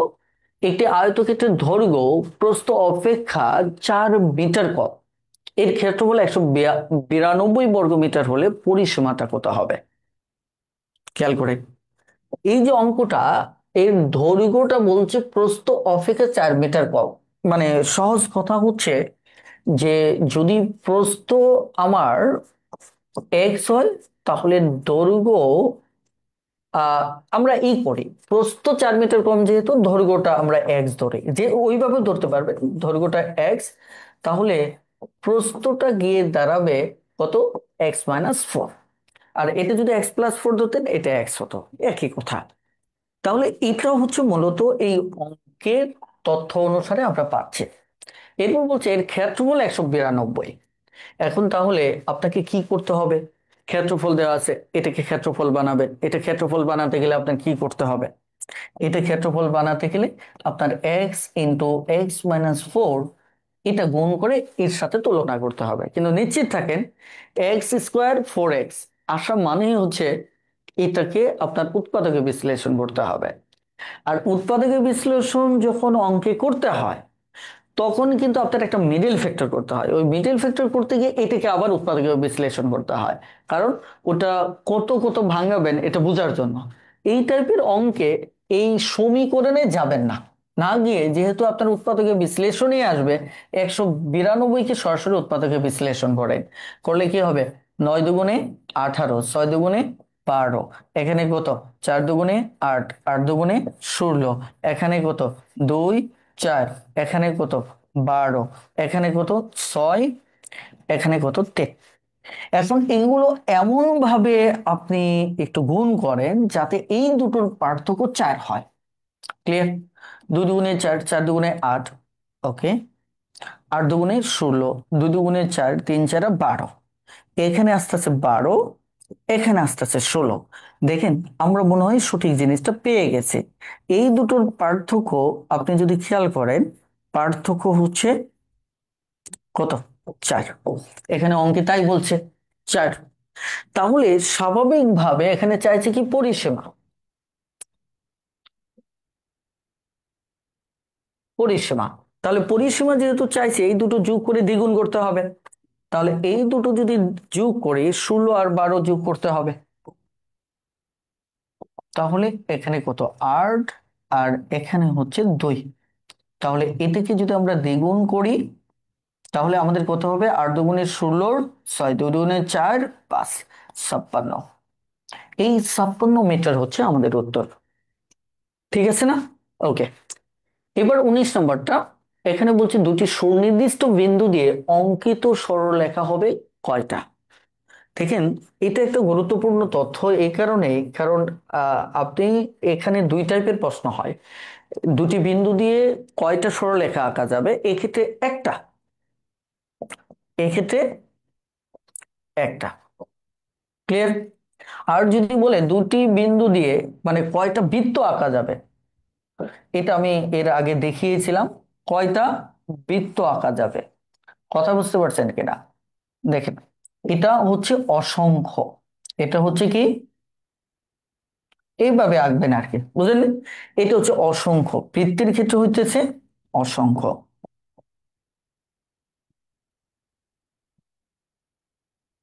ক্লিয়ার? আর সরলরেখার ক্ষেত্রে একটা। আশা করি এই দুটোর মাঝে যাতে আপনার কোনো দ্বন্দ্ব তৈরি না হয়। ওকে। চতুর্ভুজের 4টি কোণের সমষ্টি।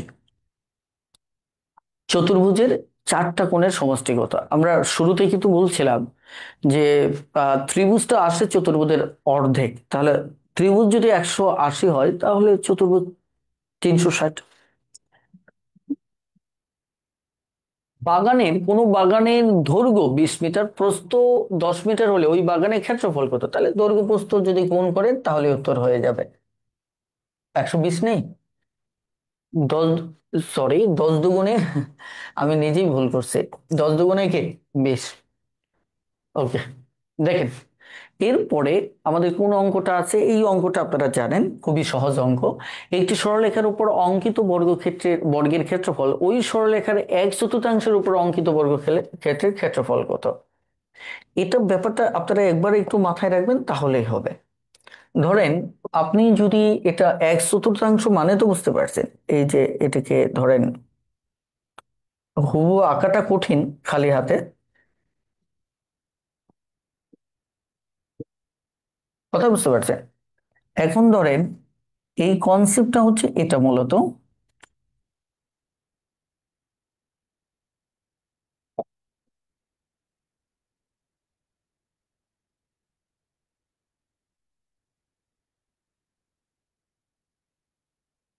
ঠিক আছে। এই এটা কিন্তু পরেরটা একটু বাঁকা হয়ে গেছে, যদিও পুরোটাই এত সূক্ষ্ম না। ওকে। দেখেন, এখানে ফ্যাক্টটা হচ্ছে এই যে একটা আবার কি বর্গক্ষেত্র। এখন যদি এর 1/4 মানে 4টা ভাগ করে 1 ভাগের উপর আঁকি, তাহলে ঘটনাটা যেটা ঘটবে, বর্গক্ষেত্র মানে কি? এদিকে যতটুকু যাব, এদিকেও ততটুকু যাবে, এদিকেও ততটুকু যাবে, তাই না? তাহলে এইটুকু জায়গার আসলে এই টোটালটার কত অংশ? দেখেন তো, এখানে গড় কয়টা? 4টা। এইদিকে 4টা, 4 4 16টা। তাহলে এই 16 ভাগের 1 ভাগ হচ্ছে এইটুকু। ক্লিয়ার? এইটুকু ভালো করে বুঝেন। এখন তাহলে বলছে এটা কত গুণ? তো তার মানে হচ্ছে এটা যদি হয় 1 ভাগ, তাহলে তার কত গুণ হবে? 16 গুণ। এটা তো এমনিতেও বোঝেন যে হর মানে হচ্ছে কি? মোট ভাগ। আর এটা হচ্ছে 1 ভাগ, তাহলে মোট ভাগ হচ্ছে 16, আর ওইটুকু হচ্ছে 1 ভাগ। তাহলে মোট ভাগ 16 হলে, তাহলে ওইটুকু 1 ভাগ হলে, তাহলে এটা 16 গুণ। ক্লিয়ার? এই টাইপের অঙ্ক খুব সহজে পাওয়া যায়। আপনি যদি মানে যেটাই বলবে, যত অংশের উপর বলবে ওটার হরটাই হচ্ছে আমাদেরকে উত্তর। অথবা এখানে 1/4 বলছে না, সরাসরি 4-কে বর্গ করে, তাহলে যেটা আসবে 2 বললে 2-কে বর্গ করতেন। ওকে। একটি সরলরেখার উপর অঙ্কিত বর্গের ক্ষেত্রফল ওই সরলরেখার 1/4 উপর। এটা তো একই অঙ্ক মনে হচ্ছে। হুম, একই অঙ্ক। ওকে। একটি ক্ষেত্রফলের দৈর্ঘ্য তার প্রস্থের 1.5 গুণ, ওই ক্ষেত্রফল এত হলে তার দৈর্ঘ্য কত? অঙ্কটা নিশ্চয়ই পারবেন, কি বলেন? পারবেন তো? তবু আমি একটু বলছি, এই জায়গাটায় অনেকের দ্বন্দ্ব থাকবে, আমি একটু করে দিচ্ছি, সহজ করে দিই একটু। হ্যাঁ, এই যে এটা হচ্ছে দৈর্ঘ্য, এটা হচ্ছে প্রস্থের এত গুণ। এটা অঙ্কটাকে ক্যালকুলেশন কিভাবে সহজে করবেন, এটা খেয়াল করে অঙ্কটাকে সহজে যে কাজটা করবেন, এটা প্রস্থ মানে হচ্ছে আহ এই যে এটা মূলত ভগ্নাংশ, এটা 1.5 গুণ মানে এটা। তাহলে আমরা বলছিলাম যেটা এর আছে সেটা হর, তার মানে এখানে প্রস্থ হচ্ছে 2x, আর ওই প্রথমে যেটা আছে এটা কি লব, তাহলে এটা হচ্ছে 3x। দেখছেন? জাস্ট এখন আপনি এটা গুণ করলে 6x² হবে, এটার সাথে আপনি 216 হিসাব করবেন, যা আসবে তাই উত্তর। খুব চমৎকার একটা অঙ্ক, দেখেন, খুব চমৎকার একটা অঙ্ক এটা। আপনারা বলেন তো বুঝতে পারছেন কিনা? একটা না অনেক লম্বা সময় 1 ঘন্টা ক্লাস নিয়ে ফেলছি, আপনাদের কোনো কিছু জিজ্ঞাসা করা হয় না, প্লিজ বলেন।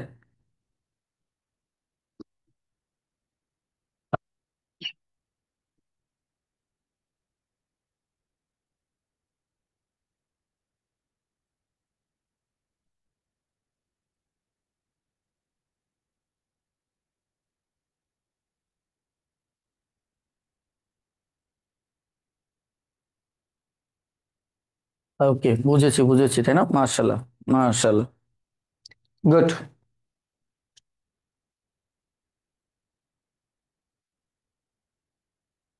এই অঙ্কটা কেন মজার একটু দেখেন। অঙ্কটাতে কি বলা হচ্ছে আমরা একটু দেখে নিই। একটি 9 ফুট দৈর্ঘ্য 12 ফুট প্রস্থ বিশিষ্ট কার্পেট একটি ঘরের 60% মানে ঢেকে আছে, ঘরটির ক্ষেত্রফল কত?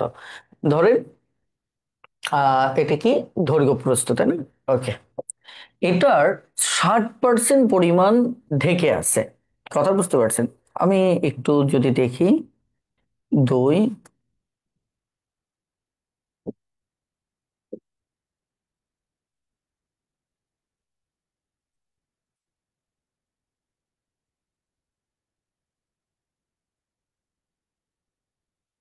1, 2, 3, 4, 5, 6,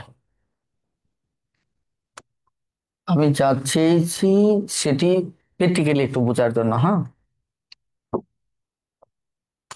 ওকে। এখানে 60%-এর কথা বলছে, 60% মানে এটাকে যদি আমি টোটাল ধরেন 5টা ভাগ করি, যাই হোক, হ্যাঁ, এত মাপতে গেলে সময় নষ্ট হচ্ছে।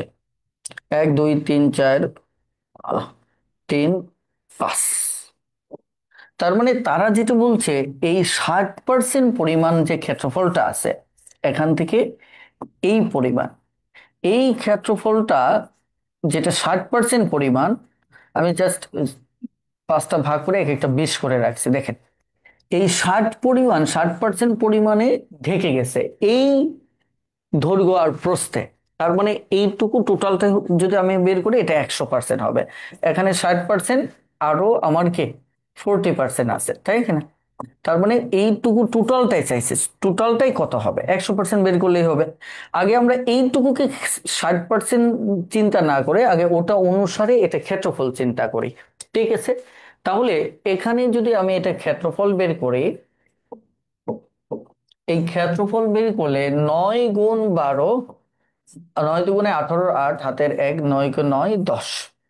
তাহলে এই যে ক্ষেত্রফলটা, এটা কিন্তু হচ্ছে 108 এইটুকুর। তাহলে বাকিটুকু সহ হবে 100%।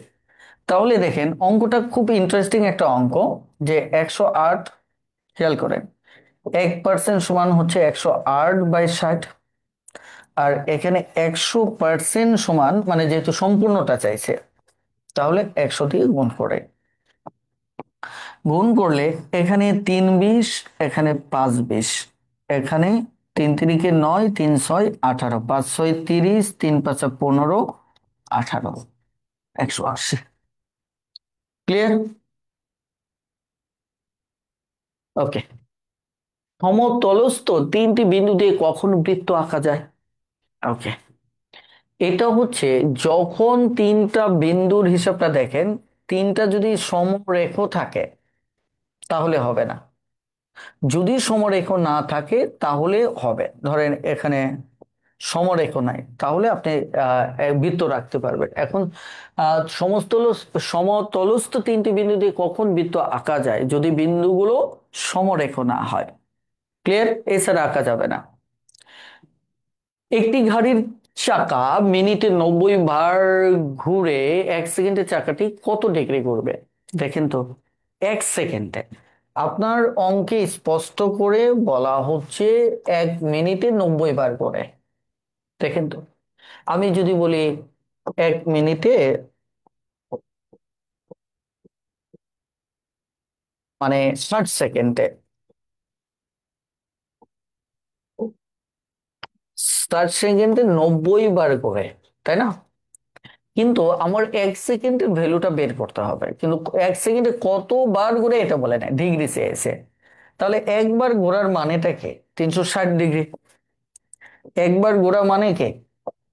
360 ডিগ্রি। এখান থেকে ঘুরে যদি আবার এখানে আসেন তাহলে 360 ডিগ্রি ঘুরলেন। তাহলে এরকম 90 বার করছেন, তাহলে টোটাল ডিগ্রি কত? এখানে 360, তাই কিনা? তাহলে 1 সেকেন্ডে কত? তাহলে আমার ডিরেক্টলি বের হয়ে যাচ্ছে। 1 সেকেন্ড হচ্ছে, এটাকে 60 দিয়ে ভাগ দেবে। 60 দিয়ে যদি এই 60 60 সেকেন্ড থেকে, এটা 6, 6 নং কত? 54। 6 নং কত? 54, 540 ডিগ্রি। ক্লিয়ার? বলেন বুঝতে পেরেছেন কিনা? দুটি বৃত্তের বৃহত্তম যে সমান হলে বৃত্ত দুটি কেমন হবে? সমান হবে। এটা খুবই স্বাভাবিক, কারণ বৃত্তের বৃহত্তম দুটি যে সব সময় বৃত্তের কেন্দ্র দিয়ে যায়, তাই না?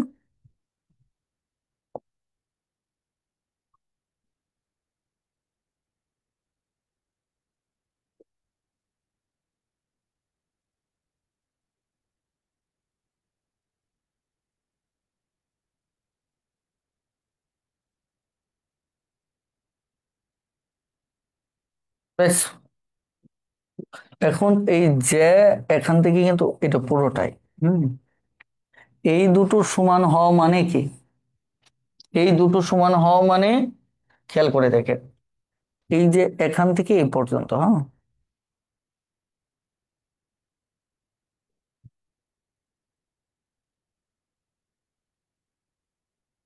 এই পর্যন্ত। তাহলে দেখেন তো, এটাকে যদি আমি টেনে এখানে নিয়ে যাই, দেখেন তো খাপে খাপ মিলে গেছে না? মিলে গেছে। তার মানে জ্যা সমান হওয়া মানে হচ্ছে, বৃত্তের বৃহত্তম দুটো জ্যা সমান হওয়া মানে হচ্ছে আমার কি, দেখেন এটাও মিলে গেছে, এটা এটা সমান। আবার আরেকটা কাজ করি, তাহলে আরেকটু প্রমাণটা বুঝবেন। আরে গেল কোথায়?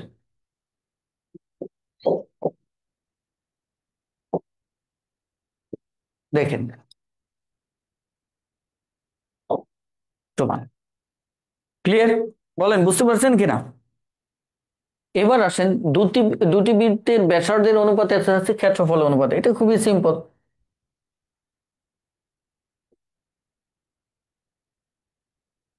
খুবই সিম্পল। কারণ আমরা জানি যে ব্যাসার্ধকে বর্গ করলে আমাদের ক্ষেত্রফলের অনুপাত পাওয়া যায়। তাহলে কত? 9 4। এই অঙ্কটা দেখেন, জ্যামিতিটা এবিসি এর বিসি বাহুকে আপনি কি করবেন? বর্ধিত করবেন। ঠিক আছে? ওকে। এই এবিসি বাহুকে, এবিসি বাহুকে আপনি ধরেন বিসিটা বর্ধিত করলেন, তার মানে ডি পর্যন্ত করলেন, করেন, সমস্যা নেই। এখন বলছে যে এ কোণটা যদি আমার 60 ডিগ্রি হয়, চিত্র কিন্তু ঠিক নাই, বিটা যদি 90 ডিগ্রি হয়, মানে চিত্র অন্যরকম হওয়ার কথা, সমকোণী হওয়ার কথা ছিল। ওকে, তাহলে এই যে এই কোণটার মান কত? আপনারা একটা জিনিস জানেন, এটা বহিস্থ কোণ, এটা অন্তস্থ কোণ। কথা বুঝতে পারছেন? এটা হচ্ছে কোনো বহিস্থ কোণের অন্তস্থ কোণের বিপরীত কোণ দুটো যদি আপনি হিসাব করেন, বলেন তো, আমি একটা প্রমাণ দেখাই, এটা এই দুটো যোগফল কত? 150। তাহলে এটা কত হবে? 30 ডিগ্রি। তাহলে এই যে সরল কোণ অনুসারে এটা কত হবে? 180 থেকে 30 গেলে 150। আর মজার ব্যাপার হচ্ছে যেটা, যে কোনো ত্রিভুজে একটা বাহুকে বর্ধিত করলে তার যে বিপরীত অন্তস্থ কোণ আছে, তাদের বিপরীত কোণ দুটোর সমষ্টি এটা সমান। দেখেন, 90, 60 ডিগ্রি, 150। এই কারণে এই টাইপের অঙ্ক চাইলে আপনি এটার মান বের করে এটা করতে পারেন, অথবা এই দুটো জাস্ট, এই দুটোর যোগফলই হচ্ছে এটা। ক্লিয়ার? আশা করি বুঝতে পেরেছেন। দেখেন, এখানে 31 নাম্বার, এটা আয়তক্ষেত্রের দৈর্ঘ্য 20% বাড়ালে প্রস্থ 10% কমালে উহার ক্ষেত্রফলের পরিবর্তন শতকরা কত হবে? এখন দেখেন, এটা তো অঙ্ক ওই সেই আগের মতো, যে আমার যদি টোটাল ক্ষেত্রফল 100 হয়, 20% যদি বাড়ায়, আবার যদি 9% কমায়, তাহলে এত হবে। তাহলে আমাদের এটা এটা বাদ গেলে এটা এটা এটা এটা বাদ, তাহলে 9 দুগুণে 18, 9 কে 9, 10। তাহলে 100টা হলো 108। তাহলে বৃদ্ধি পাইলো কত? 108 থেকে 100, তার মানে 8% বৃদ্ধি পেল। ক্লিয়ার? বলেন বুঝতে পেরেছেন কিনা? একটি বর্গক্ষেত্রের ক্ষেত্রফল 400 বর্গ ফুট, তার একটি বাহু থেকে 2 গজ কমিয়ে যে বর্গক্ষেত্র থাকবে তার ক্ষেত্রফল কত? অঙ্কগুলো কিন্তু বেশ ইন্টারেস্টিং অঙ্ক। কথা বুঝতে পারছেন? দেখেন, একটি বর্গক্ষেত্রের ক্ষেত্রফল 400 বর্গফুট, বর্গক্ষেত্র তো বোঝেন? ওকে, এই বর্গক্ষেত্রটার দেখেন ক্ষেত্রফল হচ্ছে 400। এখন তার একটি বাহু থেকে 2 গজ কমালেন, তাহলে একটা বাহু বের করে, সবকটাই তো তাই না? তো এ সমান সমান হবে এই 400-র বর্গমূল, তাহলে 20। এখানে বলছে যেটা প্রশ্ন অনুসারে, যে একটি বাহু থেকে 2 গজ কমালেন। এখানে আপনাদের একটা কথা বলি, 1 গজ সমান 3 ফুট। তাহলে এখানে সে একটা বাহু থেকে কমাইছে কত? 3 গজ। তার মানে আপনার 3 × 2 হবে, কারণ এটা ফুট, তো আমাকে ফুটে রূপান্তর করতে হবে। তাহলে 6, এখানে হচ্ছে আমার 14। তাহলে 14 এখানে বলছি ক্ষেত্রফল থাকলে তার ক্ষেত্রফল, এখন এটার ক্ষেত্রফল হচ্ছে বাহু স্কোয়ার, তখন তো এটা আমার 14 হয়ে যাচ্ছে, হয়ে হচ্ছে 14 হয়ে যাচ্ছে, আগে ছিল 20, এখন 14 হচ্ছে, তাহলে 14 স্কোয়ার। তাহলে 14 স্কোয়ার কত হয়? 196। তাহলে উত্তর কত বলে? 196। হ্যাঁ, মার্শাল্লাহ, আমরা বেশ একটু চাপ হলেও আমরা চেষ্টা করেছি যে আমাদের সাজেশন এবং এই প্রিভিয়াস কোশ্চেন ভিত্তিক ব্যতিক্রমী আহ, যে আয়োজনটা এটা শেষ করার। এখন আপনারা যারা জুমে আছেন তারাও একটু কথা বলবেন, বাকিরাও কথা বলবেন, যে 3টা ক্লাসই কারা কারা করেছেন এবং ক্লাসগুলো আপনাদের কাছে কেমন হেল্পফুল মনে হচ্ছে, বা এটা আসসালামু কতটুকু। আলাইকুম স্যার। জি, ওয়ালাইকুম সালাম ভাই, বলেন কি আলহামদুলিল্লাহ, অবস্থা? সর্বশেষে আল্লাহর কাছে শুক্রিয়া। আর আপনাকে স্যার অসংখ্য মাশাআল্লাহ, ধন্যবাদ। শেষ করতে পারছি আলহামদুলিল্লাহ। শুকরিয়া। আর সব মিলে স্যার ভালো লাগছে, করলাম একটু কষ্ট হয়েছে, যেহেতু আমরা আবার একটা বেঁচে আছি জানেন স্যার, ওই দিক থেকে জোয়ান। দেখছি এটা আমাদের জন্য একটু কষ্ট হয়েছে, তবে আলহামদুলিল্লাহ শেষ করতে পারছি, এর জন্য ভালো লাগছে। আর ম্যাক্সিমাম ম্যাথ গুলো স্যার বুঝতে পারছি, এটাই সবচেয়ে বড় কথা। কারণ আপনার কাছে পড়ার পর থেকে বেসিক গুলো এখন মোটামুটি স্ট্রং হয়েছে, মানে অন্তত গেস করতে পারি যে মাশাআল্লাহ, অঙ্কটা এভাবে হবে। এখন ক্যালকুলেশনের মাশাআল্লাহ। ব্যাপারটা স্যার, এটা প্র্যাকটিস করে হচ্ছে আমাদের আয়ত্ত করে নিতে হবে। অন্তত গেস করার একদম। ব্যাপারটা এখন হয়ে গেছে, এখন যত প্র্যাকটিস করব তত হচ্ছে যে এই জিনিসগুলো আমাদের আয়ত্ত আসবে। আর ইনশাআল্লাহ। সবকিছু মিলে স্যার আপনাকে আর কি বলবো, আল্লাহ আপনার দীর্ঘজীবী করুক, আর আপনার যে মহান উদ্দেশ্য শুক্রিয়া, শুক্রিয়া। ম্যাথ নিয়ে, এটা হচ্ছে আরো এগিয়ে ইনশাআল্লাহ। যাক। আপনার কাছে দোয়া আমি চাই স্যার, নিজেও আমরা চেষ্টা করতেছি যাতে আমাদের ইচ্ছাটাও পূরণ হয়। মানে আপনারা ডু অর ডাই বেসে যে পরিমাণ আত্মত্যাগ করতেছেন, বেশ অনেকেই রয়েছেন যারা সোশ্যাল মিডিয়ায় ছেড়ে দিয়েছেন, সারাদিনের রুটিন ফলো করতেছেন, আবার একই সাথে প্রতিদিন বিকেল 5টায় পরীক্ষা দিচ্ছেন, আবার দিনে 3টা 4টা করে ক্লাস করতেছেন। এটি কিন্তু আসলেই সত্যিকার অর্থে একটা কঠিন কাজ। কারণ আমি ডু অর ডাইভেস্টের নামকরণটা, এটা একটা কমন নাম, আমি দেখলাম অনেক প্ল্যাটফর্মে ইউজ করে এবং আমার আগে থেকেও করে। কিন্তু আমি ওই নামকরণটা করছিলাম মূলত আমার ফিলোসফি থেকে, যেটা কেমন একটা নাম হতে পারে। তখন আমি দেখলাম ডু অর ডাই ছাড়া অন্য কোনো নাম এর সাথে যায় না। যে জাস্ট 6টা মাস দুনিয়ার সবকিছু থেকে বের হয়ে এসে কেরিয়ারের জন্য সময় দেবে, এরকম একটা বেসের স্বপ্ন দেখেছিলাম। সো এই কারণে নামটা আরো অনেকে ইউজ করলেও এটা আসলে ওনারা কি কারণে ইউজ করছে জানি না, আমি আমার চিন্তা থেকে এটা ইউজ করছি। যদিও আমাদের ডু অর ডাই নতুন ব্যাচ আবার শুরু হবে, সেখানে ডু অর ডাই চ্যালেঞ্জ নাম হচ্ছে, ফর অল জবস। তো যাই হোক, আপনাদের জন্য শুভকামনা। বাকি আর কে কি ক্লাস করলেন? এটা তো খুব টাফ, কারণ প্রতিদিন ক্লাস করে আবার প্রতিদিন জিকে বাংলার উপর মানে এত বিশাল সিলেবাস পরীক্ষা দিয়ে আবার সন্ধ্যার পর ইংলিশ গণিত ক্লাস, আবার 9টার বেসে ক্লাস, হিউজ চাপ। তারপর কে কে করলেন বা আপনাদের কি অবস্থা, অনুভূতি কি? আর যারা ফেসবুকে করলেন আপনাদের অনুভূতি কি? আপনারা তো আপনাদের সবাইকে তো ওইভাবে আমি চিনি না, আবার কাউকে হয়তো টুকটাক চিনি। বলেন তো কি অবস্থা আপনাদের?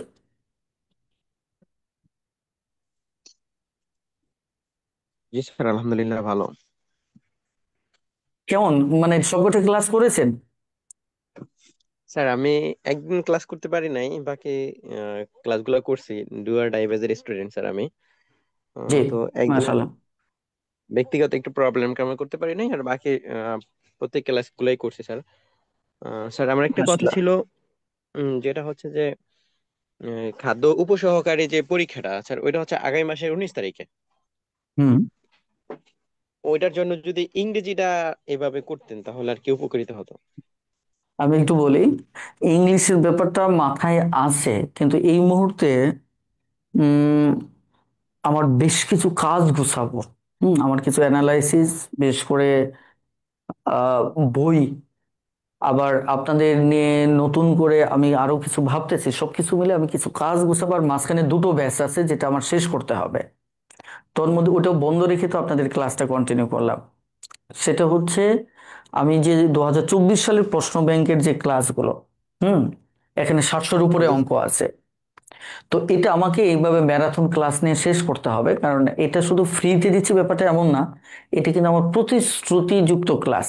মানে ওই বইয়ের সাথে যারা নিয়েছে তারা এখানে ভিডিও ক্লাস পাবে, কিন্তু আমি ব্যস্ততায় কিছু সীমাবদ্ধতা এটা পেরে ওঠেনি, এই কারণে লাইভ ক্লাস দিচ্ছি যাতে এর ভিতরে শেষ হয়ে যায়। একটা বিষয়, এটা এখন মূল ফোকাস। আর দ্বিতীয় ফোকাসটা হচ্ছে প্রাইমারি প্রশ্নপত্র সমাধান করতেছি, 30তম পর্বে আসছে। জি নেক্সট স্যার। ডে শনিবারে সম্ভবত 31তম পর্ব, এটা প্রায় 60টা ক্লাস হবে। তো এটাও আমি চাচ্ছি যত দ্রুত সম্ভব শেষ করতে। কারণ আমার একটা চিন্তা ভাবনা হচ্ছে, প্রতিদিন লাইভ ক্লাসে যুক্ত থাকাটা এটা টাফ। কারণ আমার ব্যক্তিগত অফিসিয়াল কাজ থাকে, নানা কাজ থাকে। আমি আসলে মৌসুমী স্টাইলে মানে ক্লাসে আসতে চাচ্ছি, যখন যে পরীক্ষা থাকলে ওই পরীক্ষা রিলেটেড কিছু সাপোর্ট দিলাম, কথাটা বলতে বাকি সময়টা আমি ফ্রি থাকতে চাচ্ছি। আর কখনো লাইভে সাপোর্ট না হলে আমি ভিডিও দিলাম বা অ্যানালাইসিস দিলাম। মানে আমি একটু নিজেকে একটু বেশি সময় দিতে চাচ্ছি, কারণ এইভাবে দেখেন, আপনারা ডু অর ডাইভেসে যারা আছেন, তারা তো যারা ক্লাস করতেছেন, কিন্তু ফেসবুকে যারা আছে তারা আসলে ওই এত লম্বা ক্লাস প্লাস ওই কি বলে ফোকাস থাকে না তাদের। এই ক্লাস একদিন জি করে আরেকদিন জি স্যার। ফোকাস থাকে না। আর এটা কারণটা হচ্ছে সোশ্যাল মিডিয়ার সিস্টেমটাই এটা, প্যাটার্নটাই এটা। আপনার ওই এতক্ষণ মনোযোগ একটা জায়গায় রাখার জন্য আপনাকে এই মিডিয়া তৈরি করা হয় না। আপনি প্রতি মুহূর্তে সুইচ করতেছেন, এই সুইচ করাটাই এটার উদ্দেশ্য, এটার পুরো অ্যালগোরিদমটাই ওইভাবে সাজানো। কারণ আপনি এক জায়গায় স্থির থাকলে তো এটা বিজনেসের সাথে রিলেট হচ্ছে না, কথা বলছেন। যার কারণে জি এই ক্লাসগুলো দীর্ঘদিন লাইভ আকারে ফেসবুক থেকে চালানো সম্ভব না। আমি এগুলো শেষ করতে চাই। ফেসবুকে যারা পোলাপান যেটা পছন্দ করে সেটা হচ্ছে খুব শর্টকাট ভিডিও, এবং ওগুলিতে প্রচুর ভিউজ হয়, পেজে ফলোয়ার বাড়ে। আমি আপনাদের বলি, ফেসবুকে যারা যুক্ত হয়েছিলেন, আমি অনেকবার চেয়েছি যে স্টুডেন্ট বাড়ুক, মানে বন্ধু বান্ধবদেরকে তারা মেনশন করুক। আজকে কিন্তু একবারও উচ্চারণ করিনি, কারণ এটা হচ্ছে বৃথা। ওই যে কজন উপস্থিত ছিল ওই মেনশনের কথা বলেও ততজনই থাকতো। কেন বলিনি? এটা নিজের ব্যক্তিত্ব আর কতই লেস করবেন, কিন্তু আসলে ক্ষতিটা কিন্তু আমার না। এটা হচ্ছে এই টাইপের কোর্স নেক্সট ডে চালুর ব্যাপারে আমি চিন্তা করব। তার মানে আমি এখন ফোকাসটা কোথায়? যে জায়গাটাই স্টুডেন্টরা পছন্দ করে, তাদের আবেগ ইমোশন যে জায়গায়, একটা শর্টকাট দিবেন, একটা এক্সেপশনাল ম্যাথ করাবেন, তারা বেশ খুশি। এটার হিউজ ভিউজ হয়। ভিউজ শুধু হয় না, এখান থেকে আমি প্রচুর ফলোয়ার্স পাই। অথচ দেখেন, এইভাবেই কিন্তু অন্যরা কাজ করতেছে, ফলে তাদের 4 লক্ষ, 5 লক্ষ, 10 লক্ষ পর্যন্ত ফলোয়ার্স আছে, আমার নাই। কেন নাই? ওই যে আমি অতীতেও 18 সালেও যে লাইভ ক্লাস চালাতাম, ফুল চালাতাম, মানে আমার একটা টেন্ডেন্সি থাকতো স্টুডেন্টকে দিব গুছিয়ে দিই। এটা আসলে বিজনেস মাইন্ড না। এখন বলতে পারেন যে বিজনেস মাইন্ড কি দরকার? দিন শেষে তো বিজনেস মাইন্ড না হলে, ধরেন ভাই, আপনিও আঙ্গুল তুলবেন, ও মাত্র 1 লক্ষ ফলোয়ার্সও নেই, না, ট্রাস্ট করা যাবে না। আবার আরেকজন, না, ভাইয়ের তো লাইভ ক্লাসে বেশি আসে না, বেশি লোক আসে না। কারণ লাইভ ক্লাসগুলো তো কখন হয়, যেমন রাত 9টার পর মাঝে মধ্যে নিলেন চটকদার কথা বলে যে এখান থেকে কমন পড়বে বা ইত্যাদি ইত্যাদি, এক নিয়মেই অনেক কিছু এইগুলো বলে চালানো যায়। দেখবেন যে কনটেক্সটের যে টেক্সটটা, এটা ঠিক নাই, একদম টোটালি ঠিক নাই। এইখান থেকে একটা, ওখান থেকে একটা, ওখান থেকে একটা, আদৌ ওটা আসবে কিনা, স্টুডেন্টরা ওটা বিশ্বাস করে আসলে জিতবে কিনা, এটা প্রবলেম। আর দেখেন, এই যে আপনাদের পুরো 1 সপ্তাহের একটা কোর্স চালালাম, প্রত্যেকটা অঙ্ক সিকোয়েন্স ভিত্তিক, আবার সব খাদ্য অধিদপ্তরের। আমি বলছি না এখান থেকে সব কমন পড়বে, কিন্তু এটা তো একটা অ্যানালাইসিস।